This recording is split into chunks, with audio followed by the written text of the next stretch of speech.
Pakai karo gede bade yongo yoga nagade aru gaya nai. Pakai karo gede bade yongo yoga nagade aru gaya nai. Pakai karo gede bade.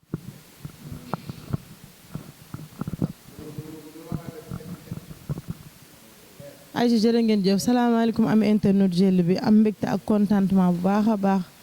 jàkkaarloo waat ak suñu amee internet yëpp di leen nuyu di leen siyaar bu baax a baax di kontaan bu baax ci abonné yi di nuyu kilifa diine di nuyu kilifa aada di nuyu ñi nga xamante ne ñoo nekk ci hôpital yi di wax yàlla na yàlla fëgg seen bopp waaye nee naa duñ fàtte ñi nga xamante ne ñoo nekk ci prison yi di leen wax yàlla na leen fa yàlla génnee di ñaanal tam ñi nga xamante ne ñoo génn àdduna waaye nag di nuyu bu baax a baax waa Fitness Vert di leen féliciter encore une fois bu baax a baax ndax gis nañ liggéey bi ñu doon def ak Mama Lamine te réussir nañ ko waaye nag dañoo amaat beneen xale mu ñëw ci Fitness Vert mu jëm combat ci le 4 décembre mais nag dégg naa ñu ngi koy teg ay coono yu métti di leen nuyuwaat encore une fois bu baax a baax Fitness Vert nee naa leen mbëri su ngeen bëggee yokk doole bëgg am ndam ñëw leen ci Fitness Vert neex na xam rond-point Sédiment yi boo ñëwee ba ci Brioche Dorée bi rek fa lañ nekk. Garmi nuyu naa la. moo tax maa ngi lay fay di sant yàlla di sant sama ñaari waajur di gërëm sama papa yërëm sama yaay di ñaanal sëriñ Babacar si sama sëriñ yàlla yokk leeram di bëggee waa salle bi Fitness Vert di bëggee ñëpp di fi entraîné di nuyu samay coach Gervais Malick suma xarit Mama Lamine di leen bëggee bu baax a baax moo tax dalal jàmm lu métti métti mais noonu la ko waa ñoo bëgg te gars yi ñu si jàpp bu baax a baax làmb bëgg-bëgg rek mos dugal ak passion yeah 6 combats laa def 4 victoires la defet lu mu mbaa laa daan guy gi Alliance Kara fils de Jéeri caatu ñoo ma daan Franc-Mbeur ñoo ma daan waaw ay champion lañ mais ku ñu dóor ñu aliat bi la billaay ngay def par jour. non instant 3 laa def. waaw ban ak ban. 5 heures ñoom géej mag maama 10 heures laa ñëw Sall ngoon damay contact. yeah. mu ngi lay teg lu metti de lu tar. maama sama waay la mi si jàpp bu baax a baax di ko ñaanal li mu sumb nii combat mi mu jëm yàlla dafa ko si ndam. yeah.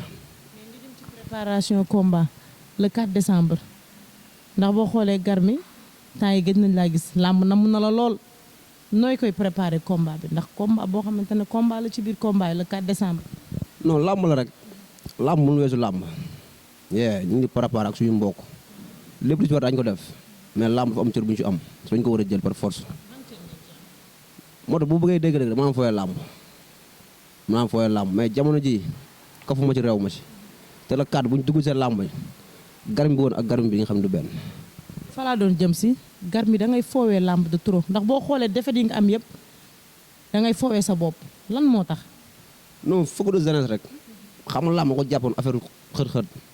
heure moo solee président dama jàppoon war a rayante te làmb rek affaire naxante la ñi ma daal ñëpp ñàkk leen jox cër ma daal mais jamono ji yàlla baax na bala kaat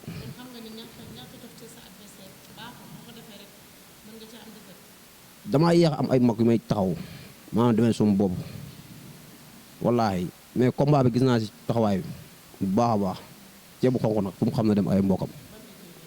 jaxaay benn laa nekk non ay xale fa nekk rek booy xool soo ko daal ba fa nekk comme waaw ay génération lañ waaw ñu ñëpp ñoom maase waaw ay génération lañ Pape Thiam Cheikhou Baye Sall mais combat bi nag maa ngi koy préparé équipe Boy Sey fu laa ko préparé waaw. préparé ko école du Boy Sey. non dafa am na manqué woon rek te gis naa ko foofu parce que làmb nga dama si am cër dama ko war a jëlee yeah. non ñu gis le fait que ñu gis nga dem école du Boy Sey di ko fi préparé mbaa du la indil problème. non waxtaan la rek waxtaan la waa waxtaan naa ñu si war a waxtaanal bañ bàyyi ma moo tax ma fa nekk waaw. ñoom bàyyi ma dem waaw parce que équipe bi ñoom entraîné dafa amoon ndox ba léegi amuñu fi mën a entraîné te combat bi fa jege lu ma toog di xaar te gis naa ñu équipe bi benn la lépp si jaxaay la moo tax ma dem ñu dalal ma jàpp ma comme seen doom su ma demee équipe bi dafa mel ne fa laa yàgg a nekk ku nekk dafa jël combat bi dafa comme combat am ku ci mel ne Mama Lamine Papa Sita Ndiasse ñoom Boy Sey 2 saa boxal ñu si jàpp baax a baax wallaahi ay ca foofu laay profité rek di wax ni fa mu nekk ñi fe ne bu àndeek ñoom rek yàlla mën na koo dimbale ndax saa bokkal fu mu ne Boy Seyde nekk fa ñoom Papa Sita ba ci ñoom Mama Lamine ndax ay champion loo xamante ne dañoo fonk làmb te duñu foowee làmb gar bi balaa may ñëwaat si yow damay tourné ci coach nuyu naa la. waaw asalaamaaleykum soxna si maa lay fay di leen dalal si salle Fitness Vert comme ni ngeen ko defee woon at Mama Lamine ñu leen di dalal encore une fois di leen wax ahlan wa sahlan. tey jii ñu gis nga ànd ak Mama Lamine. nga entraîné ko. dëgg la ba yàlla def parce que ñëwoon naa nga wax ne ma li ma entraîné Mama Lamine xajul ci ki nga xamante ne mooy Bébé Ba mooy Balla 3. effectivement noonu la demee. te bi nga waxee gis nañ ko. nan ngay préparé gar mi. waaw comme ni ñu jaaree woon at mbokkam bi rek muy Mama Lamine préparé nañ ko physiquement préparé nañ ko si bépp boor boo xamante ni su demee bis ba rek dina si gis boppam ba pare ay supporters am dinañu kontaan comme li ñuy wax rek fii moom ku fi ñëw moom soo jaaree jaaraat di nga xam ne fii mbir a ngi fi soo jaaree waaw mi ngi noonu waaw Fitness Vert. bon li ma koy gën a yokk moom mooy na gën a liggéeyaat bu baax a baax nga gën a fas jom te xam ne li mu jëm nii combat bu mu am le 4 décembre du combat boo xamante ne à ne pas rater parce que nous tous nous avions des objectifs par rapport aux lutteurs léegi au fil du temps looy gën di dem rek di nga gën a gis sa bopp te jour ci su jotee rek yow di nga kontaan sa bopp yow incha allah. il n'a pas droit à l'erreur loolu laa koy wax il faut te concentrer sur le maximum li si des bëreetul peut-être mën nañu wax 3 semaines ou bien moins de 3 semaines du moins li si des bëreetul léegi nañuy focus vers l'avant ñu jéem a jëm si combat bi le 4 décembre incha allah bu ñëwee rek comme li ñu wax Mama Lamine rek dañuy dem jëli ndab li indiwaat ko si kàttanu yàlla ba xam. non dañuy sant yàlla rek alhamdulilah dañuy sant yàlla alhamdulilah parce que yàlla ji moom mooy xool ko neex rek mu jox ko victoire kon bon le mérite leur revient tout simplement. ok merci beaucoup. coach. nuyu naa la. fay naa la. yaay Coly Faye numéro 2 moom la booy di woy de maa leen di feeñal booy ñu ngay wax ci suuf naan ay Coly Faye ni teg ko lu metti de. waaye ko ak man rek. waaye je vais très bien alhamdulilah on s'accroche voilà vraiment je vous remercie de votre présence waaye jël bi maintenant je me suis toujours je me suis même abonné à votre chaîne voilà parce que ngeen ne fi di promouvoir jeunesse yi surtout jeunesse banlieue bi c'est très important mais may nuyu yëpp et voilà soyez la bienvenue quoi. Bon comme tout sportif ah xam nga jeunesse sénégalaise yi souvent gars yi nee na ils aiment ce qui est facile ainsi de suite mais non c'est parce que liggéey amul mais comme je dis au boy là foo jàpp demal ba mu jeex quoi voilà parce que y a pas de sous-métier ah y a pas de sous-métier gars yi nga gis ay ponkal yi yëpp foofu la ñu commencé ci suuf gëm li mu def yaakaar si loolu et puis jox ko fulam quoi jox ko akam plutôt donc après le résultat yàlla moo ko géré quoi voilà donc c'est un peu ça. Bon le jour du combat comme j'ai l'habitude de le dire hein, avec Mama Lamine avec d'autres personnes hein, donc affaire bi fii lay commencé si bopp bi ngay ne na coach yi c'est vrai mais élément boobu su amul motivation coach bi du dem mais machallah c'est des gens qui aiment vraiment bosser am fula si lu ñu def donc ñun ça nous motive donc conseil boobu laa ko wax mu dal rek combat la point défaite wala victoire rek mu jeex mais lépp c'est vraiment mental parce que comme lu ma wax rek loo bëgg a def tant que jógul fii du ñëw ci suuf faut respecter ton adversaire bul minimiser kenn adunam ça dans la vie normale ça faut pas minimiser qui que ce soit parce que il y a trop de surprises trop on a vu ça ici hein, trop de surprises donc pour que vraiment le combat se passe dans de bonnes conditions daal respect full ak fayda def li ngay def point bas c'est bon. Aïcha Baye Mass fii lay ñëwee ñu ñëwaat ci nga xamante ne mooy Garmi di kontaan bu baax a baax si waa Fitness Vert ndax gis nga leen ñu ngi motiver xale yi te vraiment conseils yi ngi leen di jox baax na trop. waaw la 4 ceeb bu xonq laa am moom xam na loolu. mais xam nga ni ceeb bu xonq dafa jóge si defet. ceeb bu xonq si lay. keroog ni naan leen dafa juum moom. ci lay delluwaat wallaahi ceeb bu xonq amoon nag di ñaan Italie ak ñaari tali tali yoonu boole rek mais boo ko ñëw wallaahi isnaari maa nekk di xiifal bu la 4 li mooy ceeb bu xonq moo ko may jàmm la bu ko andee dina ko reere xam day daan ñëw añee ko mais la 4 dina ko reere wala mu ndekkee ko bu ko may dara te ñaanuma ko dara yeah loolu ñeen laay waxal su may entraîné dañoo bàyyi ma bëreeg suma xel ceebu xonq ñu war a jëflante dafa am lu laxas ci combat bi mais amaana jarul wax wallaahi lamb du fi bànde mais booy dañ may woo lu ñu dem ñu ko wax wallaahi te lamb dépassé na foofu maag ceebu xonq ñoo jëleen suñu avance mais gars yi war di saaga lu ñu ko wax amul njëriñ gars yi dañoo bëgg jël lamb di ko fi bàndi fii kenn ragalul yaa ngi dégg ceebu xonq li mu am si yaayam la ko wala papaam garab li mu am si yaayam la ko wala papaam mais ñi si ginnaaw ñoo sonn sama avance bu jël suñu kër laa koy dugal ceebu xonq avance am seen kër la koy dugal mais kon lan moo tax gars yi di woore di saaga di ñoo de violence amul njëriñ wallaahi lamb léegi ñoo bokk ndey ñoo bokk baay mais bu jeexee jeex na ñoo mel ne xaalis am na ko dafa ñaaw woo aloo gar mi ne mën la diw si xam nga jaar fu ñaaw te jaru ko ceebu xonq lan laa koy wax bu at bi sifflé bu mu taxoon naa ko fekk wallaahi daañu jëflante loolu na ko xam mënul ñàkk même bu dee 5 minutes dañu ko xeex du 10 minutes la léegi 5 minutes yu njëkk ngay xeex di nga ne waxoon naa la ko wallaahi du ma ko may jàmm combat bi bu bëggee dégg-dëgg mu gaaw wala mu yéex ak lu mën di xew dinaa toog si kawam mu gaaw wala mu yéex mu metti wala mu yomb ak lu mën di xew di nga ne waxoon naa la ko. bi sifflé da nga koy xaar wala waat bi sifflé da nga koy jël. ceeb bu xonq amul lu may xaar ci moom damaa bëreeg ñu ko gën a danger bëreeg ñu ko ëpp doole amaana ci lu ma jógee moo tax. bëgg a jëm si dañu gis Garmi boo xoolee da nga wàcc da nga ko wàcc may ko sens mais yéen ñaar da nga wàcc may ko sens ndax bi ma kiyee ñu ne Garmi ceeb bu xonq la jël daf ma jaaxal. moo tax bu bëggee dégg combat bi dina ko maag moom amaana suñ ko wax moo taxaw dama sa bëgg turu kooku te lamb ji léegi daan demal daanoo xaar daa am si lu ma jógee dama ko jël pour fayee ko bor wallaahi su ma wax ko di ma yaakaar su ma yaay su ma papa su may xarit wallaahi combat bi ndam rek laa ni mën a fayee su ma dem stade perka laa yóbbaale ndam rek wala dee wallaahi ajim ma combat bi dama ko bëgg de ndam rek wala bakkan ndam rek wala bakkan su ma bëggee daan na jël sama bakkan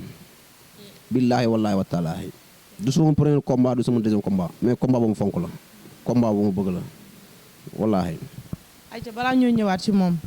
à chaque fois mbër yi dañ ma koy reproché lamb du violence démb biñ keroog bi ñu demee 2STV yi Père Bekaay mu ngi koy wax mi ngi naan bu ngeen bëggee sponsor yi ñëw lamb ji bàyyi leen ci affaire du bande yi ngeen ciy dugal parce que lii mu wax nii c'est pas la première fois saa yu ma bi mooy 4e fois may interview mbër mu ma koy wax yéen mbër mi ak mbër mi la moom ak ceebu xonq la bu arbitre bi sifflé ñoom ñaar kese ñooy nekk ci biir géew gi kon woote di saaga ay téléphone amul sens te gis nga tooñ baaxul te yàlla bëggul kuy tooñ bi mooy 4e fois nag ñu koy reproché message boo xam rek dañ koy lancé parce que dee nañ fonk leen seen waajur yi ku nekk booy dem da ngay tàllal sa loxo sa waajur ñaanal leen bàyyi leen ñi ngeen di woo yéen fans yi ak supporters yi bàyyi leen ñi ngeen di woo di leen saaga ay ndey. moo tax comme loolu rek na gars yi arrêté loolu wallaahi amaana jur woon sax ma koy wax mais dafa ma neexul dama bëgg suma yaay amul lu moom mais neexul nit di la woo xamoo ko mosulaa gis mu lay wax boo xaman doo comprendre te ceebu xonq man yéen a ma wax lu bon amaana benn taaxu sax lañ seex man ak moom mais bu jeexee jeex na man yor naa numéro mais du ma ko woo su ma ko daanee pare naa ko woo téléphone na ko làmb noonu la na si gën a nekkaat loolu laa seex moom mais du leneen leen laa koy wax combat bi du ñëw combat bi ci topp yàlla na ko yàlla may ndam mais bii 3 appui du ko am si man fu mu xam na dem ak mbokkam wallaahi ak lu mu mën di xew yàlla xam ni xew suba nag mais lépp lu yàlla di maye bu jeexul ceebu xonq danaa ko daan du caaxaan Mado damaa décidé ci combat bi dama naan bëre ñaa ko jox cër sumay adversaire ceebu xonq danaa ko may 30 secondes suul samay tànk fu mu taxoon naa ko fekk samp jaaxal sajul mënul ñàkk ci combat bi mënul ñàkk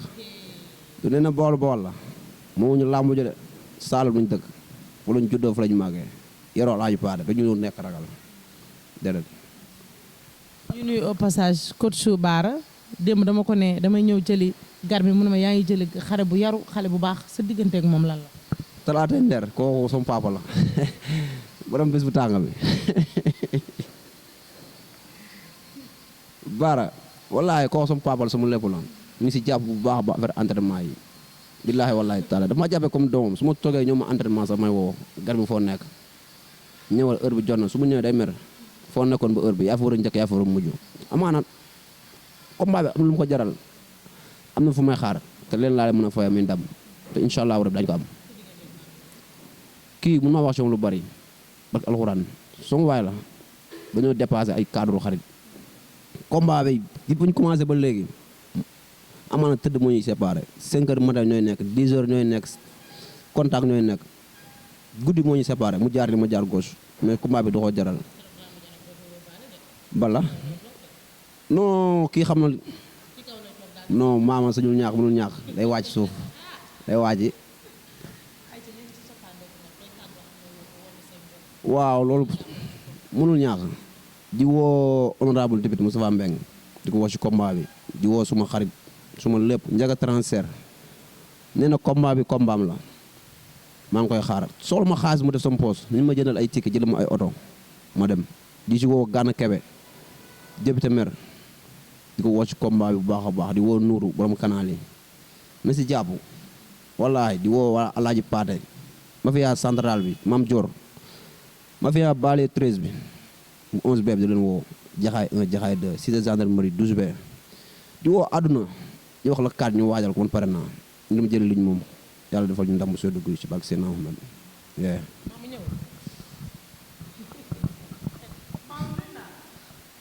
maa lay fay ma tofe gaan billaahi waa kii sama doomu yàlla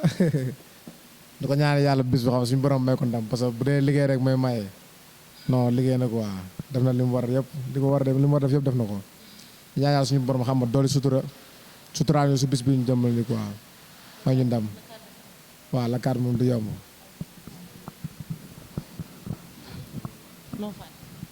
waa Azir maa ngi leen woo ci combat bi bu baax a baax association Azir bi di teg sa loxo bi di ko teg sa loxo Serigne Dia nañ si jàpp bu baax a baax ci combat bi ak rakam Papa Dia di leen woo ci combat bi di nuyu suma xarit Diarra Ndiaye depuis Maroc yàlla na ko yàlla defal jàpp fi mu nekk kooku suma jumelle suma lépp la Maroc ba combat bi fii la fekk mais bii fekk mi ngi Maroc mais li ma koy wax rek laa koy waxaat incha allah rabi ndam li leen ko fekk foofu bu soobee yàlla dama koy wéeb waaw mu dem Maroc wallaay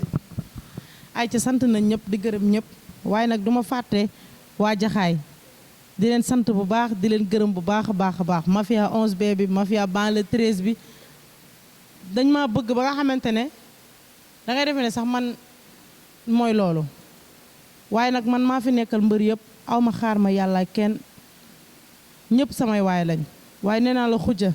bu Maama Lamine maa ngi koy nuyu bu baax a baax a baax a baax a baax mooy jigéenu mbëru Jaxaay yëpp amul xaar ma yàlla ak kenn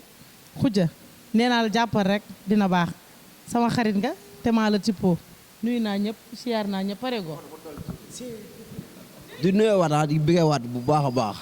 ñi Malick di ko gërëm bu baax a baax sama coach di gërëm si Gervais non waale numéro 2 wallaahi Malick rëccu ma li ma ñëw ci salle bi barke alxuraan su ma leen tëroon xam sama combat yi ma ñàkk du ma ko ñàkk daj naa ci combat bi mosu da ci làmb dipp ma ñëw fi rëccu ma ko yeewu naa ci combat bi te buñ sumee ko ceebu xonq dina xalaat leneen loolu daan ma fii laa la ko waxee ay ci di nuyuwaat baax a baax waa fitness vert amuñu seen fay parce que lii ci disponible des fois nga dem ci salle sax di def li nga xamante ne mooy émission ñuy bañ mais fii moom nee na ma fii sa kër la dinaa fi ñëw soo commencé di entraîner bàyyi ma sama caméraman bi nuyu naa ko bu baax a baax a baax nuyu waa jéela bi bu baax a baax a baax di kontaan bu baax a baax a baax ci abonné yi amuñu seen fay kontaan nañ ci ñëpp siyaar nañ ñëpp bég nañ ci ñëpp ay ca bàyyi maas